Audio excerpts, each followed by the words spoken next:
This SWX production is brought to you by AmeriCool Heating and Air and Jeremy Brock, your local mortgage expert.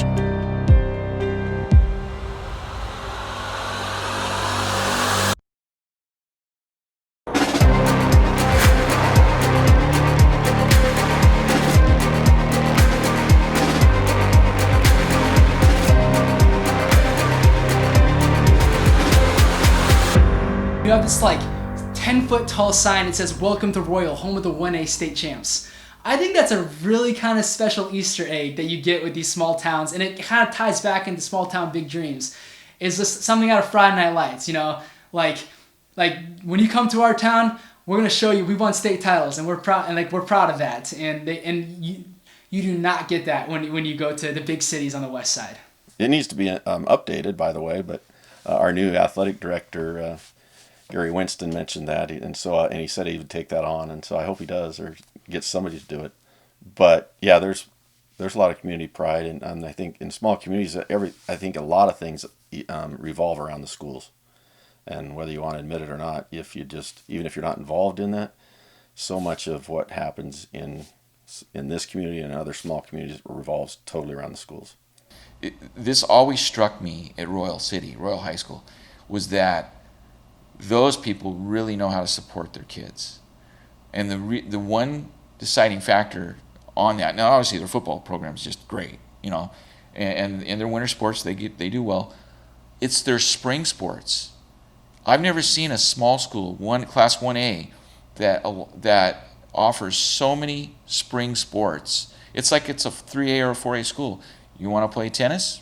Go ahead, we got a program for you. You want to golf? Okay, we'll build you a golf course out here. They've done all that kind of stuff. They have a soccer team. They got a baseball team. They got a softball team. Their softball team, before we went into fast pitch in the late 80s, their softball team was one of the best slow pitch teams around the state, the girls team. They were winning state titles left and right. So, yeah, I mean, it's just amazing. Of course, track and field, they've got it all there. And you just don't see that many options for a kid in spring sports at that small of a school. So it's pretty cool. They really do support their kids there. We have a lot of good support, and it's been there for a long time. And it's been fostered before as I started, but didn't have a lot to do with it, didn't understand it. But it also is partly, I think, based on the number of kids we get involved. You get those numbers, then it should breed, if you do it right, it should breed numbers that want to either give back to whatever communities they go to. Such a big thing. Every Friday night, the whole community's here. Everyone's watching. It brings everyone together. Like Cooper said, we have the barbecue. First home game, there's a ton of people. People come back from wherever they've moved to. I mean, it's a really cool thing, and it brings the whole community together. Here we go. Caleb looks to throw, loops it down the middle, high, caught, Cooper Christensen, touchdown. Great touch pass. He had to kind of jump up and throw it over a would-be tackler, and showed some real finesse. Cooper went up high and got it. Just like that, the Knights get another score on the board. Well, when you have the sickness, us being a sportsaholic, you figure out how to get involved. I'm not native to the community. My wife is. I moved here shortly after we got married. We moved back, and so that would have been 1996. And within a few years after that, when they started the Grid Kid football program, I was one of the first coaches in that program. So I've been involved in different ways for a long time, and it's been fun for me to be part of it. In a small community like this, there's a lot of opportunities for kids to play, but there's also a lot of opportunities for adults to take part and to serve and to strengthen programs and that sort of a thing. Look at all the schools or all the areas that produce state champions. One of the most common traits for those areas is a really strong junior football system. And what I mean by that is a feeder system. So varsity coaching staff can communicate with the junior staff because there's a working relationship between the junior system and the high school. So the players, once they make it to the varsity level, you can just plug them in and they're ready to play. They teach us the same thing, all throughout Pop Warner Grid Kids, all the way through middle school up to here. We're getting taught the same thing, so it's kind of a feeder, and we learn a lot of new stuff, so by the time we're here, we know what we need to do and how to play. Yeah, I think that's been real asset. It was actually a couple of moms that came to me. They were taking their kids to Othello, and I was sitting outside at the high school, and I remember they were walking the track, and they came over and said, "We'd really like our kids to just play, here. I mean, we'll play with the Othello Grid kids, but could we start a team?" And thought, why not? And then through that, we've got that's part of, I think, the community support. We've gotten some great coaching from them. And being able to introduce kids that have no idea what football, they've never seen it on TV in some cases. They've never watched it in some cases. It's not like everyone knows the tradition of Royal. In fact, most of the kids, I would say, don't know anything about that as Grid Kid players. They just hopefully can find a good place to come and have fun.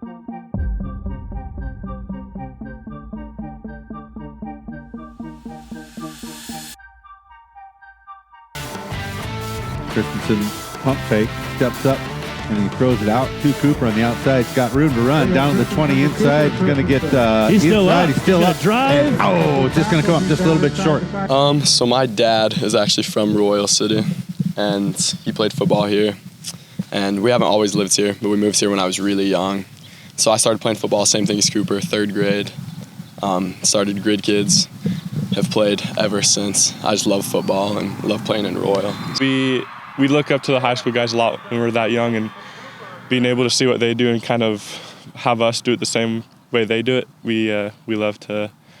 I'd always be like, oh, that's my older brother right there, so I'll try to play like him. All the games he would win, so I knew it was special, and I wanted to be a part of it. It's really cool. I mean, there's been so many great players, and it's all started with Coach Allred and Coach Nilsson before him. I mean, they've built this program, and it's been really cool to see. I mean, little kid watching all these games and stuff, and just to be a part of that it's really cool. It's special. We know what it takes to get here, and we just hope to set an example for the upcoming class and for the rest of the upcoming athletes. We left a legacy, and that's what we intend to do. It means a lot to our school, to our team, and to all of Royal City. That trophy is for them just as much as it is for us. In the community for the football program, and it's beyond just the parents and family. A lot of the schools, nothing against other schools, but a lot of schools we go play, or when they come here, when you see them come here, the support is mostly parents and family. Royal supports their program and travels really, really well as well. So you go to an away game for Royal, and you're going to see people that have no kids on the team, no grandkids on the team. They're there to support the team, and I think that's it's a big deal. I think that community support is important. I mean, and I don't want to direct, say, oh, it's because of the community. Obviously, these players work really hard, and they put in the effort. But part of that is because the culture of the community of playing Royal Knights football is just a magnet to these kids too, and it wants them to work hard and be as good as they can be. Cooper and I actually aren't related at all. So there's 2 different Christensen families here, and we're not related at all. A ton of people, everyone asks us, who's your brother, who's your cousin? I mean, everyone thinks we're related, but there's no relation. Caleb and Cooper, I heard you asking them how they were related, and so that's a really common question that they get, and obviously they're not. There's 2 different Christensen clans in the community, but both of those clans have been prolific in supplying athletes to the program, so both of them have older siblings who have been key parts of championships and of big seasons. And so they're building on not just the community legacy, but also their family legacies. And so that's a big thing. Their older siblings won't want me to say this, but they may be the cream of the crop. Yeah, Caleb's a great leader, works really, really hard at his craft. And I think, he was one of those kids in Grid Kids where you're like, oh yeah, you try to get the kids in the positions they're going to play. Well, Caleb was a center. And he didn't necessarily like playing center at the time. He always thought he was something different, but his body changed in about a 8th grade year, freshman year, and he was competing at quarterback even at that time. He's always had to compete with somebody. It was always somebody there his same age or something that was, and so he's developed himself by hard work, and he does have some talent. He's a very athletic young man, but he works really hard at it.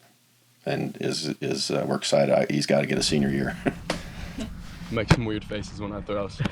If you were to talk about Caleb Christensen and then talk about a player at a bigger school that was maybe in the same tier as Caleb Christensen, naturally you're going to look at the other player more because they're in a location where, you can gauge your competition level better. It's easier for coaches to find them because, if you're playing on I-5, from Seattle to Portland to LA, kind of down that corridor, college coaches, it's really easy to access you, to see you in person, evaluate you. But if you're a truly special player, it doesn't matter where you're at. Like if you're that level of player, college coaches are going to recognize that right away. When Cooper's on the other end as one of those potential targets, Cooper's a big rangy kid. He's athletic. He's got a good range of catch.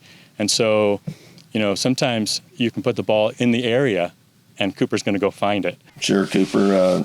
Cooper's I'd say he's a very humble kid. Not that most of them aren't. He's fun to coach because he doesn't really realize how good he is. And we found him as an 8th grader and realized this kid's going to be good. And I don't know that he even knew that till about a year ago this time when he's like, I think he started realizing he's probably better than most of the kids he's playing against. But he's a fun kid to coach, very athletic, very good receiver, defensive back, and it's just fun to coach because they take everything you say literally. So I can tease Cooper and he doesn't realize it sometimes, but another typical great Royal kid in my opinion.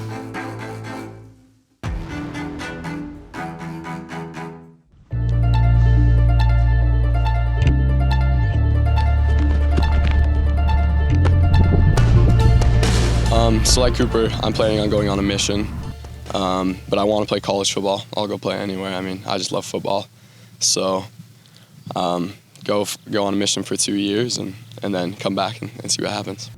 Some colleges don't like the 2 years you miss because you can't really, there's not much, you can only work out for an hour each day in the morning, so it would be a lot harder to maintain muscle and speed and stuff like that, but that's what they don't like about it. But there's a lot of stuff you learn on a mission, like life stuff that there's other colleges that really like when kids go on a mission. Those missions are just, they're great for kids. I have 2 stepbrothers that both served missions, and they are, it was just crazy to watch their growth, just emotionally and spiritually, and just coming back. They just, they go and they're kids, and they come back and they're men, and they've gone through, they've seen just, it's crazy to see the growth. And I think that's, honestly, I think it's kind of an advantage for those schools that, they know that they're going to get these kids, but once they come back, they're going to have life experience, and they're going to be a little more relatable, I would think, than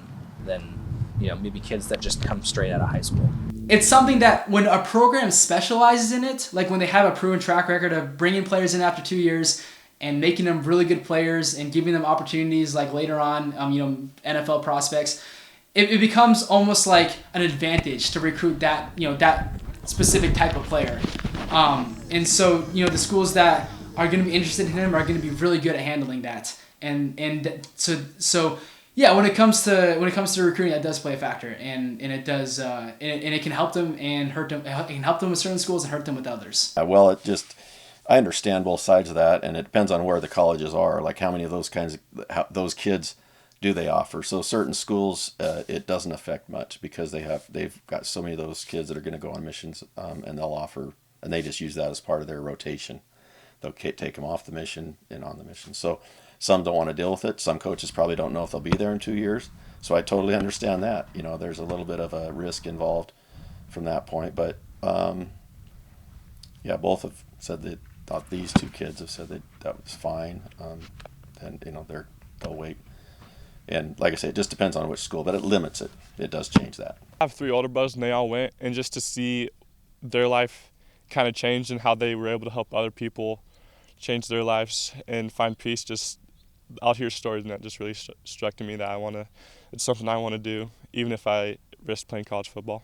If I was being recruited and I wanted to make a mission a part of my life, if that was something in my spiritual journey, if a school told me, nah, we're not going to go for that, then I wouldn't want to go to that school. I think that would, if my spiritual life is that important to me, then that's going to have an effect on where I go.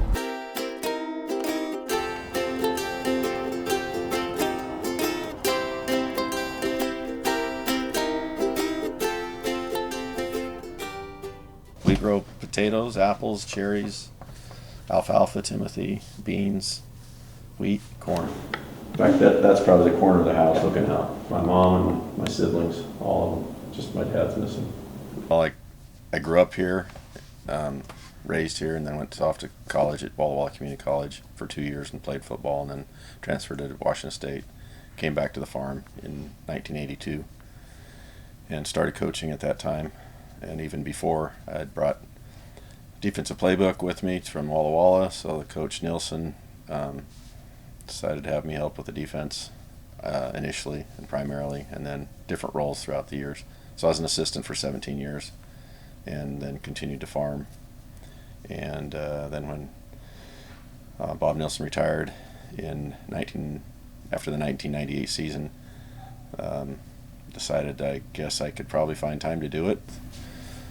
The same role on the farm and whatnot, but I just make lots of trips to the school.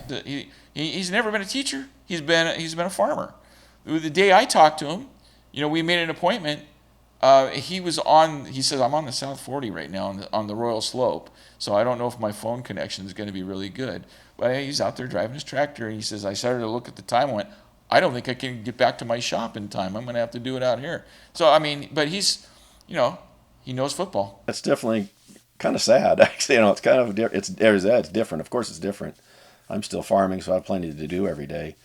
But man, I want to run into the school and see the kids, and I want to, even if it's not for practice, and I can't even hardly do that. So it's been a little tough on them, and definitely for an old guy that's used to being set in his ways every fall. I like getting off the farm at 3 o'clock anymore. I don't mind. I want to take my mind off of what's going on here. It's usually better there. It always is. So that's the most enjoyable part of my day. So yeah, it's a little different, but it's we'll make it. Coach Allred, he's such a good guy, and a great coach. He's a great leader. Everyone loves him. This community loves him, and he's such a. It's not everything's about football. He's such a great. He raises, or he builds character in all of us, and he helps us become better people. Coach Allred, he's obviously the best coach I've ever been coached, but I've only had like 3 football coaches, so it's not saying much, but everyone sees what he's accomplished and what he does to our team every season. It's just I feel blessed to have him be my coach too, because he's one that's able to put all this together for us and just be there for us when we need someone, and it just helps. As you can tell, it works a lot when you win a lot of state championships. I give them a little bit. I call it honest feedback, and they would call it yelling at them. But I do, for my personality. I've got to be enough positive in there, and I think you got to be more positive than negative, and that's generally easier to do with kids like this. But you also have to recognize you're still trying to get the best out of them, no matter what it is. And so they need to be. I think they need to know you're being fair and honest with them, and I don't really choose favor. I don't think everyone has their favorites. My favorites, and we talk about it, are the ones that work the hardest and do what we asked them to do. They're going to get treated as I would treat my own kids. So that's how I view the kids that I coach.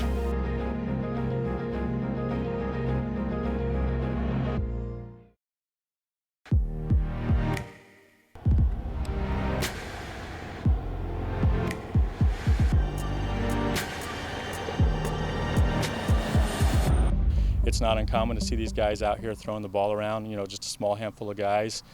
Any hour of the day, you might drive by here in the off season and see these guys, working together and wanting to be better.